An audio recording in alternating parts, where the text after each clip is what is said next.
I've got to point to something that's really been blowing my mind lately. I mean, I'm truly flabbergasted when I see this. Two videos. First one, a conservative Christian saying, we're not going to be manipulated and controlled by the liberal agenda. Second video, a liberal, probably atheist, saying, we're not going to be manipulated and controlled by the conservative MAGA fascist agenda. If you don't see why this is so mind-blowing and flabbergasting to me, then I want you to really hear what I'm about to say. If you are a person who is concerned about being controlled and manipulated, it is too late. It's already happened, and it happened long before you even knew it. Carl Sagan has a quote that says, one of the saddest lessons of history is this: if we've been bamboozled long enough, we tend to reject any evidence of the bamboozle. Sherry Huber has a boiled down of that quote that says, conditioned people are terrified of being brainwashed because the conditioning is the brainwashing and it doesn't want competition. So, conservative Christians, it's too late.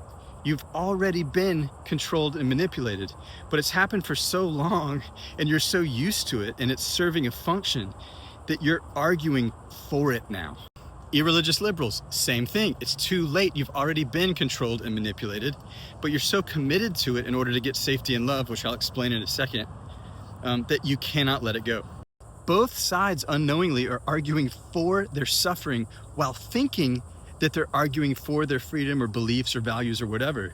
And I'll tell you what, it is unreal to watch this happen as a deprogrammed third party.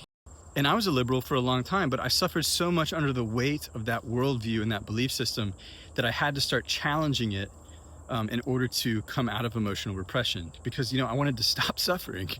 And I've got a good friend who's a deprogrammed conservative that would tell you the exact same thing. The beautiful thing that happened as we each started to come out of our particular programmings is that we saw through the fallacy that the content of what we were believing mattered. And the content is what everybody fights about, right? I'm right, you're wrong, you're right, I'm wrong. I know this probably sounds crazy, but I'm gonna say it a couple times. It does not matter. It is irrelevant. What we believe is a distraction from the real issue. And the real issue is this: why do you believe it? Why? How does it serve you? What's its function? What's its utility? You can ask this question in any way you want to, but you're looking for, why do you believe what you believe? And if you really go into the body and you really ask that question earnestly, you're gonna find one of two things. That the answer is to keep you safe or to get you love. You need to believe things, which is another way of saying you need to be manipulated and controlled in order to stay safe or to get love. But let's take it down a level deeper. In order to get your needs met early on, you had to push down certain emotions and energies into your body. And believing things was the result of pushing those down or repressing those feelings. And let me tell you what else was the result of pushing down those emotions and energies.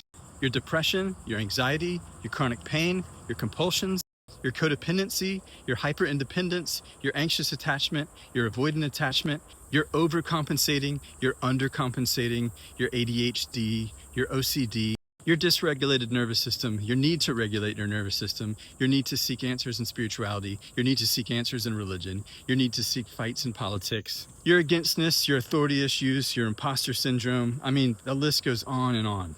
And all of these beliefs, opinions, positions, identities, diagnoses, afflictions, so we don't have to know that we're in emotional repression, and so that we don't have to come out of emotional repression and end our suffering.